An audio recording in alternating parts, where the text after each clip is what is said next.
이 그림은 의약품 개발 단계를 보여주는 그림인데요.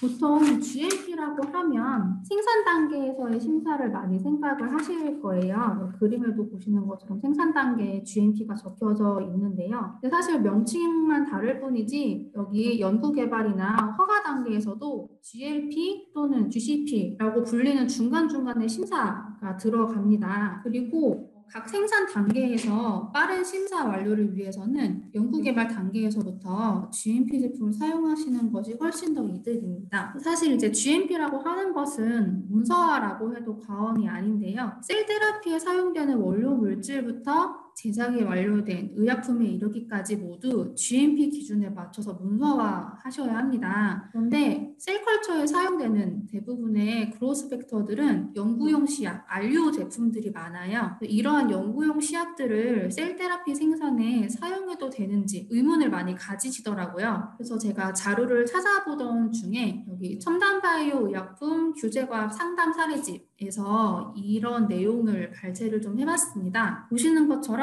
의약품의 원료에서부터 안전 규격 또는 제조 관리가 적절하게 이루어지고 있는 제품을 사용을 하셔야 하는데요. 여기 빨간색 글씨로 적혀져 있는 부분을 읽어보시면 되고요. 보시는 것처럼 의약품의 원료에서부터 안전 규격 또는 제조 관리가 적절히 이루어지고 있는 GMP 그레이드 시약을 사용하실 것을 추천하고 있습니다. 앞서 보여드린 그림이랑 이제 통하는 내용일 건데요. 생산 단계에서부터 GMP 그레이드로 바꾸려고 생각하시는 분들도 계실 텐데 그럴 경우에 이제 연구개발 단계에서 사용하셨던 안료 제품하고 제조 단계에서 사용하는 GMP 제품 사이에 공동성 테스트가 추가로 진행이 되어야 하기 때문에 개발 단계에서부터 GMP 그레이드를 사용하시는 것이 추후에 시간이나 예산을 절약하시는 데 더 도움이 될 거라고 생각이 됩니다. 그럼 지금부터 셀 테라피에 사용될 수 있는 GMP 프로덕트에 대해서 설명해 드리도록 하겠습니다. 바이오테크 내에서 출시되고 있는 GMP 프로덕트는 프로테인, 프로닷, 그리고 스몰 몰레큘, 메디아, 그리고 이제 셀 액티베이션과 익스펜전에 사용할 수 있는 클라우즈라고 하는 물질들이 있습니다. 각각의 제품들이 어떤 셀 컬처에 사용할 수 있고 사용했을 때 어떤 이점이 있는지 하나씩 설명해 드리도록 하겠습니다.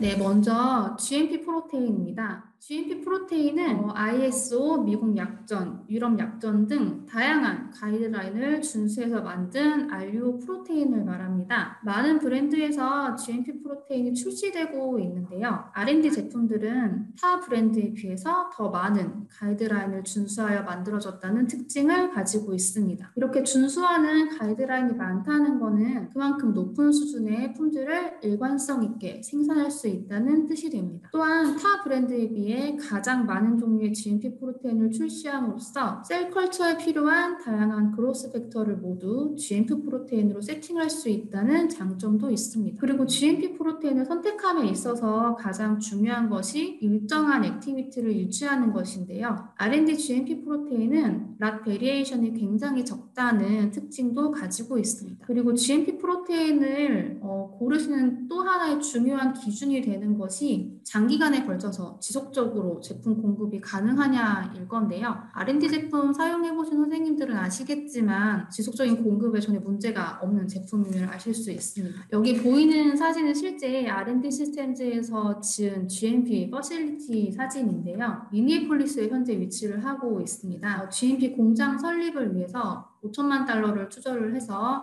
6만 1천 평방미터에 달하는 GMP 공장을 설립을 했습니다.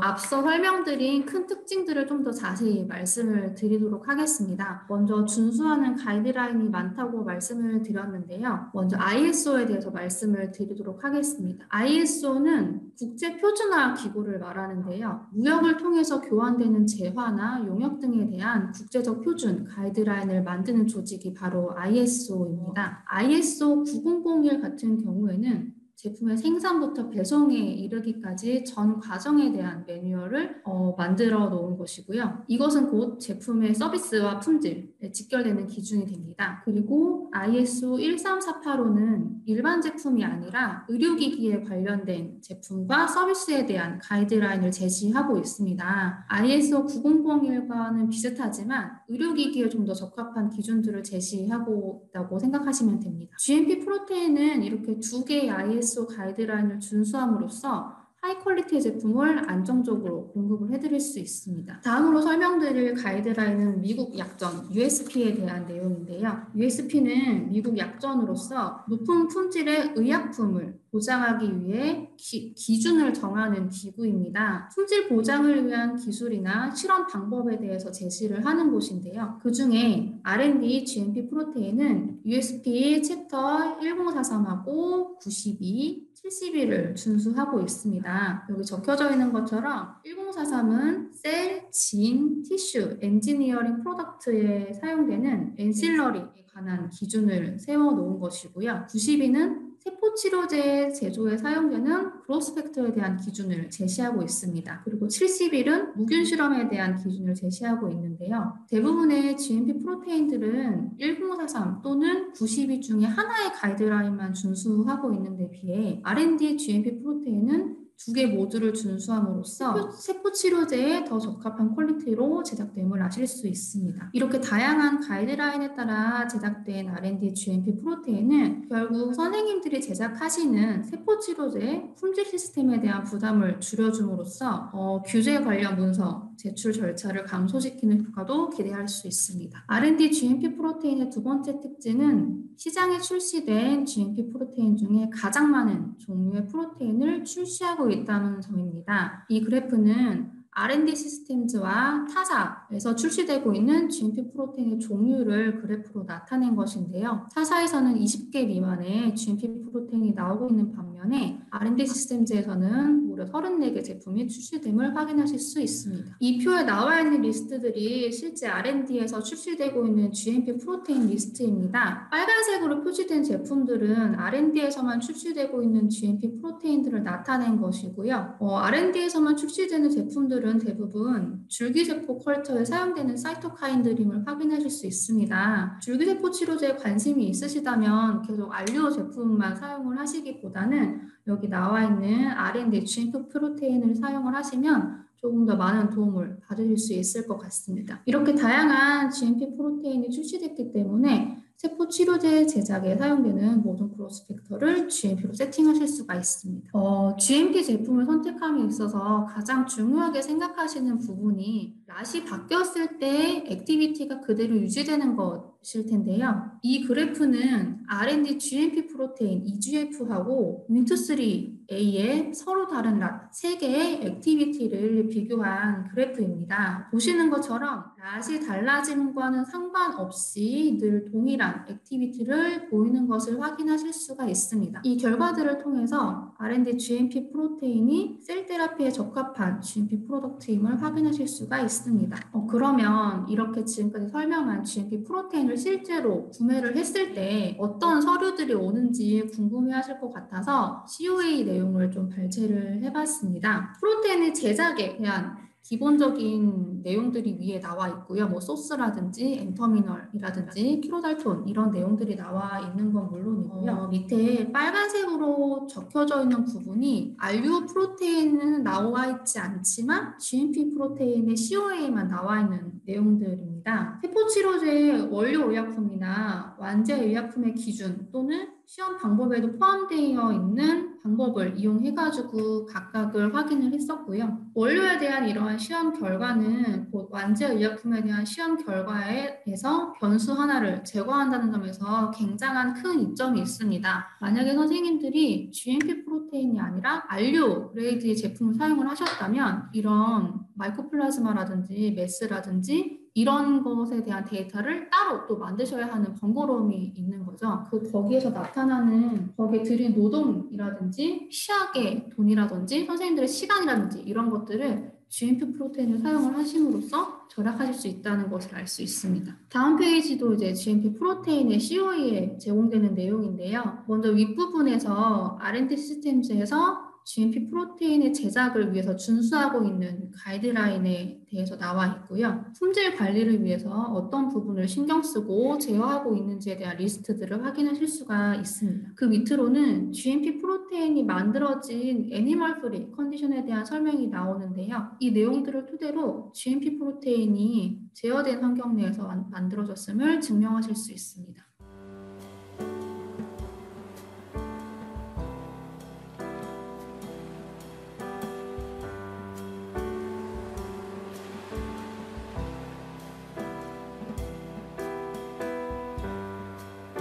두 번째로 소개해드릴 GMP 프로덕트는 프로닷이라고 하는 제품인데요. 프로닷이라는 제품이 많이 생소하실 거예요.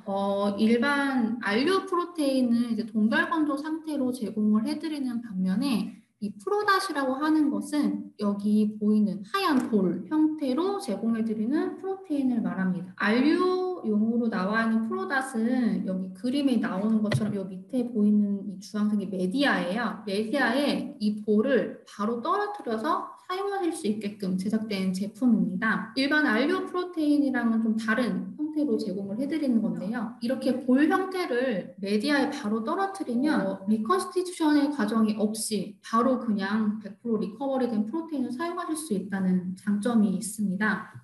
GMP 프로덕트 같은 경우에는 다이알이 아니라 여기 그림에 보이는 것처럼 클로징 백에 담겨져서 제공을 해드리는데요. 이걸 어떻게 활용할 수 있는지 일단 동영상을 통해서 먼저 확인해 보도록 하겠습니다.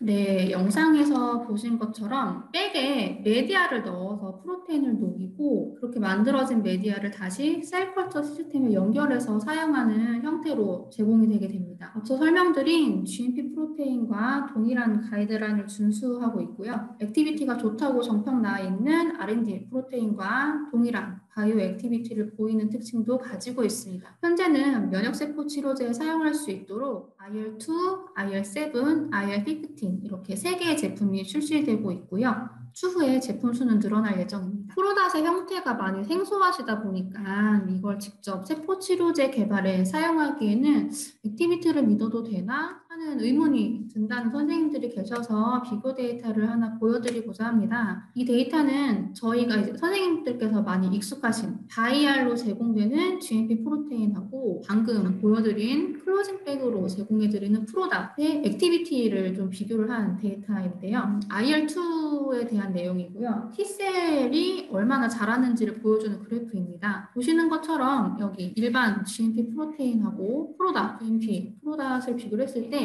액티비티에 전혀 차이가 없는 것을 확인을 하실 수 있습니다. 그러니까 모양만 다를 뿐이지 프로테인의 뭐 액티비티가 떨어지거나 퀄리티가 떨어지는 것은 아니라는 얘기가 되겠죠. 이게 또 클로징 시스템으로 제공되드리기 때문에 셀컬처에서 나타날 수 있는 퀀텀도 줄일 수 있다는 장점도 같이 가지고 있는 제품입니다. 그리고 GMP 프로닷 같은 경우에도 일반 GMP 프로테인과 마찬가지로 낫이 바뀐과는 상관이 없이 동일한 액티비티를 보이는 것이 중요한데요. 그것을 보여드릴 수 있는 그래프를 가지고 왔습니다. 각각 IL-2와 IL-15, GMP 프로닷의 낫이 바뀜에 따라 액티비티가 어떻게 바뀌는가를 보여주는 그래프인데요. 보시는 것처럼 낫에 상관없이 늘 동일한 액티비티를 보이는 것을 확인하실 수 있습니다. GMP 프로닷의 COA에도 제품의 특징이나 스펙에 대한 자세한 내용이 제공되고 있습니다. GMP 프로테인과 마찬가지로 호스트셀 DNA가 얼마나 남아있는지, 엔도톡신은 얼마나 되는지, 마이코플라즈마 감염 여부 등을 데이터를 통해 보여드리고 있습니다.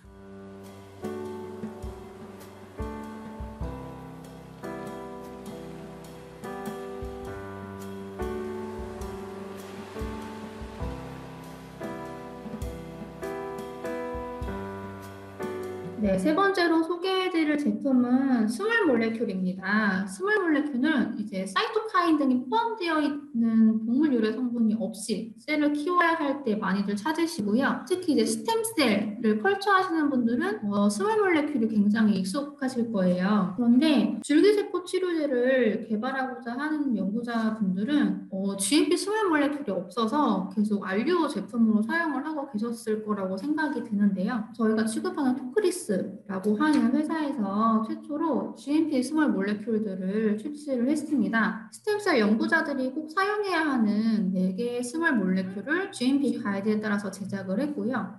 셀, 진, 티슈, 엔지니어 프로덕트에 사용되는 보조 재료에 대한 가이드라인, 아까 앞서 설명드린 USP 1043에 준수하여 만든 제품입니다. 동물 유래 성분이 들어가지 않은 애니멀 프리 제품인 것도 큰 특징입니다. 마찬가지로 GMP 스몰 몰레큘에도 COA의 다양한 정보들이 들어가 있는데요. 기본적인 제품 정보에 대한 정보는 물론이고 엔도톡신 레벨이나 무균 실험 검사 등에 대한 결과도 제공해드리고 있습니다. 다음으로 소개해드릴 제품은 굉장히 익숙하지만 생소하신 제품일 거라고 생각이 드는데요. 이름은 GMP 클라우즈입니다. 클라우즈라는 것은 T셀 액티베이션이나 익스펜전을 할 수 있는 마이크로스피어 제품인데요. 기존 T셀 액티베이션이나 익스펜전을 하실 때는 CD3, CD28 안티바디가 바인딩된 마그네틱 비드를 많이 사용하셨을 거라고 생각을 합니다. 그런데 마그네틱 비드를 사용할 경우에 마그넷을 이용해서 비드를 제거해야 하는 번거로움이 있고 비드가 제대로 제거됐는지 확인하는 과정도 거쳐야 하기 때문에 스텝이 계속 늘어나게 되죠. 하지만 지금 소개해드린 이 클라우즈라고 하는 제품은 마이크로스피어를 사용하기 때문에 마그넷이 필요가 없고요. 키트 내에 그 마이크로스피어를 제거할 수 있는 리무브 버퍼를 같이 제공을 해드리고 있습니다. 셀을 여기 그림에 보이시는 것처럼 클라우즈하고 셀을 같이 컬처를 하시다가 셀이 어느 정도 익스펜션이 됐다 하면 릴리즈 버퍼를 넣기만 하시면 그 마이크로스피어는 다 사라지고요. 이 상태 그대로 다음 다운 스트림을 계속 진행을 하실 수가 있는 거죠. 뭐 마그넷을 사용해서 비드를 제거를 한다거나 비드가 제거가 제대로 됐는지 확인하거나 이런 스텝을 거치지 않고 바로바로 실험이 진행될 수 있다는 가장 큰 장점을 가지고 있습니다. 실제 실험실에서 많이 사용하시고 있는 마그네틱 비드를 사용했을 때랑 클라우즈를 사용했을 때 T셀 파퓰레이션 변화가 어떻게 되는지 그리고 셀의 상태가 어떻게 변하는지를 보여주는 데이터인데요. 이 그래프에서 보시는 것처럼 클라우즈를 사용하거나 기존에 사용하셨던 방법 그대로 사용하시거나 T셀 파퓰레이션이 늘어나는 데에는 전혀 영향이 없다는 것을 확인을 하실 수 있고요. 여기 보이는 셀 그림에서도 전혀 셀의 릴리즈 버퍼 때문에 셀이 뭔가 데미지를 입거나 이런 게 없다는 것을 확인을 하실 수가 있습니다. 클라우드 제품은 현재 T셀 액티베이션 키트하고 T랩 익스펜전 키트 2개가 GMP 그레이드로 출시가 되고 있는데요. 이 클라우즈 관련해서 추가 자료가 필요하시다면 이 웅비나가 끝난 뒤 설문지를 통해서 요청해 주시기 바랍니다. 네, 앞서 설명드렸던 제품군 이외에도 MSG 컬처에 사용할 수 있는 메디아나 뉴럴 스템셀 또는 뉴런셀에 컬처할 때 사용할 수 있는 N2맥스도 GMP 그레이드로 출시되고 있는데요. 스템셀 테라피를 계획 중이시거나 지금 현재 하고 계신 선생님들은 아마 필요하신 제품이 아닐까 싶어요. 이 제품들에 대한 추가적인 자료가 필요하시다면 마찬가지로 웅비나가 끝난 뒤 설문지를 통해서 자료 요청 멘트를 남겨주시기 바랍니다.